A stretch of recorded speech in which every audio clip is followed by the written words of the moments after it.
오늘 성경 말씀은 요한계시록 15장 1절에서 16장 21절입니다.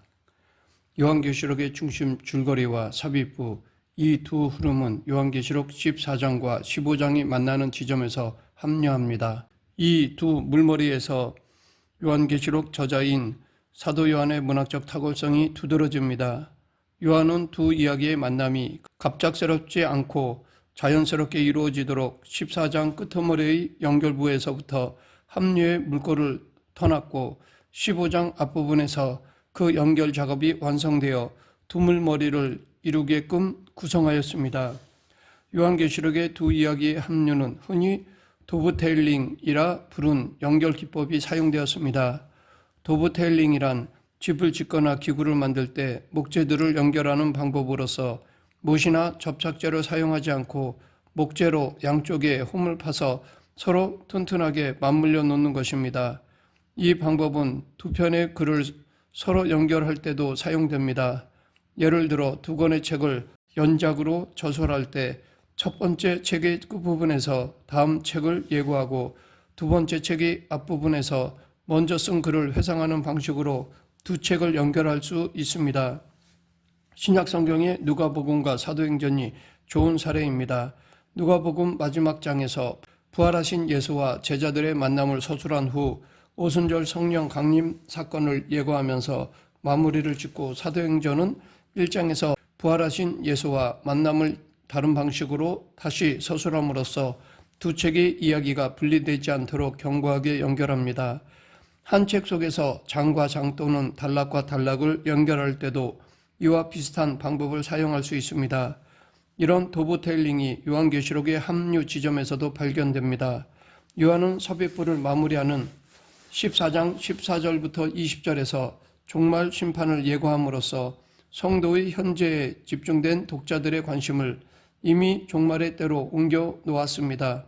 그리고 15장 1절에서 마지막 7재앙을 가진 7천사의 모습을 묘사함으로써 중심 줄거리를 재개합니다. 그러나 요한계시록은 중심 줄거리를 곧바로 이어가지 않고 이 지점에 셋째 막간극을 배치하는데 여기에는 삽입부의 중심 등장인물들이 나옵니다.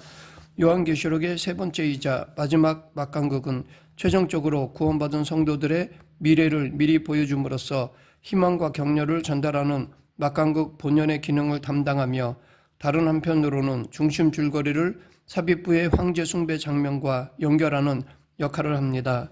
독자들은 12장 18절의 교회를 상징하는 여자를 죽이기에 실패한 용이 성도들과 싸우려고 바닷가 모래 위에 서 있던 모습을 기억할 것입니다.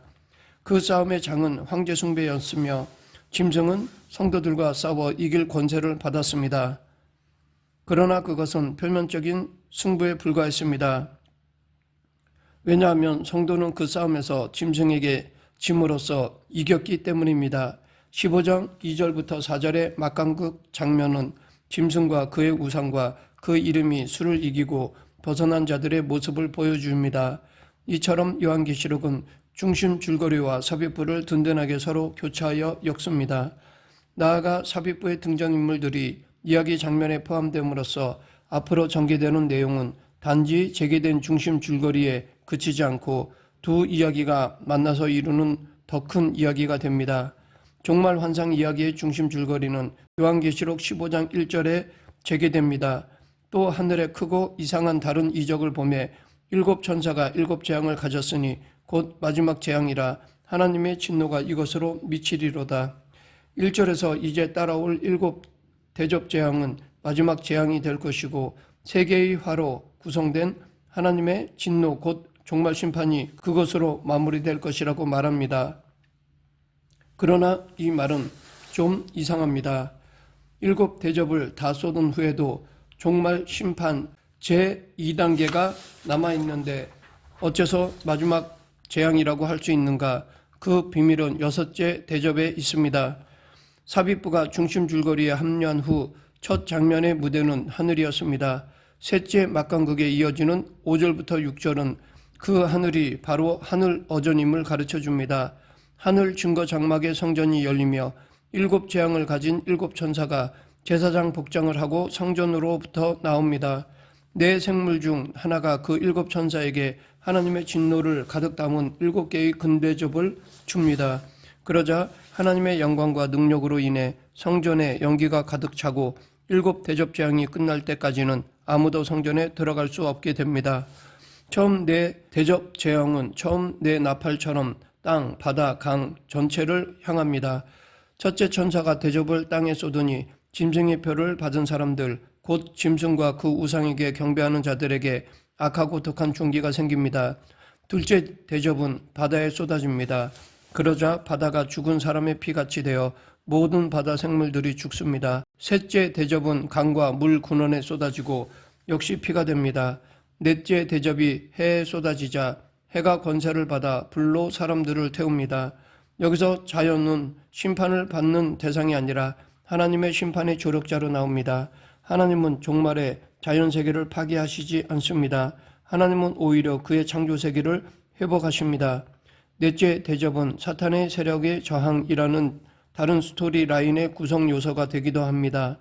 여섯째 인 장면과 여섯째 나팔 재앙에서 이미 시작된 이 스토리 라인을 넷째 대접 재앙이 이어받고 같은 주제가 다섯째, 여섯째, 일곱째 대접으로 계속 이어집니다. 다섯째, 여섯째, 일곱째 대접에서는 사탄의 세력의 저항이라는 모티브가 유독 강조됩니다. 다섯째 대접은 짐승의 왕좌에 쏟아지는데 이를 바벨론의 중심부에 드디어 타격이 가해지는 것으로 볼 수 있습니다. 하지만 이 장면에서는 재앙의 양보단 심판받는 사람들의 저항이 두드러집니다. 사탄의 저항은 여섯째 대접과 일곱째 대접 재앙 후에도 계속됩니다. 여섯째 대접이 쏟아지고 유프라테스 강이 마르자 사탄의 세력은 이를 저항의 기회로 삼으려 합니다. 일곱째 대접이 쏟아진 후 바벨론이 무너지고 심각한 우박재앙이 내리는데도 사탄에 속한 자들은 여전히 고개를 저들고 하나님을 비방합니다. 종말 심판의 제1단계가 끝났음에도 불구하고 사탄의 세력의 저항은 계속됩니다. 요한계시록은 하나님의 심판을 받고도 회개하지 않고 악행을 계속하는 사탄의 세력의 모습을 부각시킴으로써 독자들이 종말 환상 이야기의 제2단계를 기대하게 만듭니다. 특히 여섯째 대접은 사탄의 저항과 관련하여 매우 중요한 역할을 담당합니다. 요한계시록은 여섯째 대접이 쏟아진 후 사탄의 세력에 내려져야 할 재앙을 유보함으로써 종말 환상 이야기 제2단계를 준비합니다. 여섯째 천사가 큰 유프라테스 강 대접을 쏟자 강물이 말라서 벌판이 됩니다. 그렇게 동방의 왕들이 건너올 수 있는 길이 마련됩니다. 그와 동시에 용과 짐승과 거짓 선지자에게서 나온 귀신의 영들은 천하의 왕들을 아마겟돈으로 소집하여 하나님께 대항하여 싸울 준비를 합니다. 이처럼 사탄의 세력이 총집결하고 있지만 이 장면에서는 아무런 재앙도 서술되지 않습니다. 여기서 짐승이란 바다에서 올라온 짐승을 가리키고 거짓 선지자란 땅에서 올라온 짐승을 나타냅니다. 땅에서 올라온 짐승은 사람들로 하여금 바다에서 올라온 짐승에게 경배하도록 강요하는 역할, 곧 황제 숭배를 제정하고 취향하는 종교적 역할을 했기 때문에 거짓 선지자라 부르는 것입니다. 사탄의 유사 삼위일체를 이루는 이 셋은 요한계시록 12, 13장에 함께 등장했던 자들로서 예수님의 재림 후 함께 처단될 것입니다. 유프라테스 강이 마름으로 인해 동방에서 오는 왕들이 이동할 수 있는 길이 준비된 후 용과 짐승과 거짓 선지자는 서쪽에 있는 아마겟돈으로 동방의 왕들을 포함한 천하의 모든 왕들을 소집합니다. 종합하면 여섯째 대접으로 동과 서에 흩어져 있는 사탄의 모든 세력이 한 곳으로 집결할 수 있도록 길을 열어 심판 자리로 유인하는 역할을 하며 이 같은 방식으로 종말 심판 이야기 제2단계에서 이루어질 최후의 심판을 준비합니다. 최후의 심판은 바벨론의 배후에 숨어서 영적 음행을 강요하던 용과 짐승과 거짓 선지자 및 그들을 따르는 사탄의 세력을 향한 것입니다. 예수께서는 재림하신 후 이들을 친히 다루실 것입니다. 천년 왕국 후에도 비슷한 일이 한 번 더 일어납니다. 천년이 지나고 무적행에서 풀려난 사탄은 득달같이 뛰어나가 땅의 사방 민족들을 규합하고 하나님께 대항합니다. 어찌 보면 이것은 사탄에 대한 관리가 허술하여 그를 놓친 것처럼 보일 수도 있습니다. 그러나 이 모든 일은 사탄의 잔당들이 스스로 함께 모여 심판을 받으러 나오게 만드신 하나님의 계획에 따라 이루어지는 것입니다. 하나님을 거역하고 대항하는 악한 시도를 허용하시는 것은 하나님께서 사탄을 심판하시는 한 방법입니다. 이처럼 여섯째 대접 재앙은 종말 심판 제2단계를 위해 유보됩니다. 즉 종말 환상 이야기 제2단계 전체가 여섯째 대접 재앙을 완성하는 것입니다. 그럼으로써 두 단계로 구성된 종말 환상 이야기의 중심 줄거리 전체가 하나의 큰 두루마리로 통합됩니다. 요한계시록 저술 당시 로마인들에게 동방이란 유프라테스 강 동쪽을 의미했는데 그들은 그곳을 파르티아인들이 사는 위험한 지역으로 인식하고 있었습니다. 여섯째 대접 장면은 로마인들이 파르티아에 대해 가지고 있는 이런 두려움을 활용하여 유프라테스 너머의 동방의 왕들이 건너올 수 있도록 여섯째 대접이 길을 닦는 것으로 종말 심판의 공포를 서술합니다. 동방에서 오는 왕들의 길이 준비된 후에는 용과 짐승과 거짓 선지자의 입에서 나온 개구리 같은 새 더러운 귀신의 영들이 온 천하 왕들을 아마겟돈으로 소집합니다. 그렇게 하나님 곧 전능하신 이의 큰 날에 전쟁을 벌일 준비를 합니다. 14절은 귀신의 영들이 천하 왕들을 소집한 목적을 언급하는데 개역개정 성경은 이를 하나님 곧 전능하신 이의 큰 날에 있을 전쟁을 위하여 라고 하고 새 번역은 전능하신 하나님의 큰 날에 일어날 전쟁에 대비하여 라고 번역했습니다. 이렇게 읽을 경우 요한계시록의 이야기에서 마치 하나님의 군대와 사탄의 군대 사이에 소위 아마겟돈 전쟁이 일어나도록 예정되어 있는 것처럼 오해될 수 있습니다. 그러나 이런 전쟁은 일어나지 않습니다. 사탄의 세력은 하나님께 대항하여 싸우려 모이지만 싸움이 시작되기도 전에 처단됩니다. 그러기에 이 구절은 하나님 곧 전능하신 이의 큰 날에 전쟁을 벌이려고로 옮기는 것이 더 적절합니다. 16절의 아마겟돈의 그리스어 원문을 정확히 읽으면 하르마겟돈입니다. 많은 해석자는 이것을 하르와 마겟돈의 합성어로 이해하는데 하르는 히브리어로 산이라는 뜻이고 마겟돈은 무기토를 가리킵니다. 그러므로 마겟돈은 무기토의 산이라는 뜻입니다. 어떤 사람은 성을 가리키는 히브리어 아르와의 합성어로 보고 이를 무기토의 성읍이라고 해석하기도 합니다. 두 경우 모두 무기토라는 지명과 연결되는데 아마도 무기토가 전략상 요충지로서 이스라엘 역사상 중요한 전투들이 벌어진 곳이며 솔로몬과 아합이 요새를 세운 곳이라는 상징성을 갖고 있기 때문에 그 이름이 사용되었을 것입니다.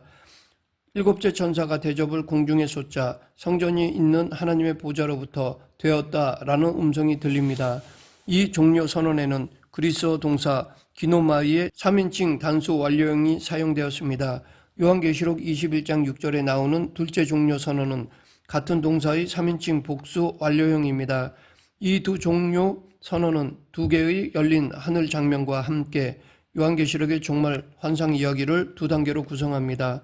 종료 선언 후 번개와 음성과 우레소리가 들리면서 사람이 땅 위에 살아온 이래 아무도 겪어보지 못했던 큰 지진이 일어납니다. 이런 소리와 함께 그 큰 성 바빌론이 세 갈래로 갈라지고 바빌론의 지배를 뒷받침해 온 만국의 성들도 함께 무너집니다. 그 큰 바빌론은 하나님의 진노의 분노의 포도주잔을 받아 모든 섬이 소멸되고 산도 발견할 수 없게 됩니다. 이에 더해 무게가 한 달란트에 육박하는 우박이 하늘에서 떨어집니다. 말씀을 맺겠습니다. 요한계시록 15장은 하늘에서 일곱 천사가 일곱 재앙을 받아 하나님의 마지막 심판을 준비하는 장면입니다. 요한계시록 16장은 하나님의 진노가 일곱 대접에 담겨 세상에 쏟아지는 장면을 중심으로 인류에게 임하는 심판을 구체적으로 묘사합니다. 즉 성도의 고난의 끝에 하나님의 승리와 공의가 드러날 것임을 상징적으로 보여줍니다. 그러므로 우리 모두 마지막 승리를 믿고 지금의 고난을 이겨내는 성도가 되길 간절히 축원합니다. 기도하겠습니다. 사랑과 은혜가 풍성하신 하나님 아버지, 어떤 어려움이나 환난 속에서도 믿음을 지키며 마지막 승리를 확신하는 성도가 되게 하여 주시옵소서. 예수님 이름으로 기도드립니다. 아멘.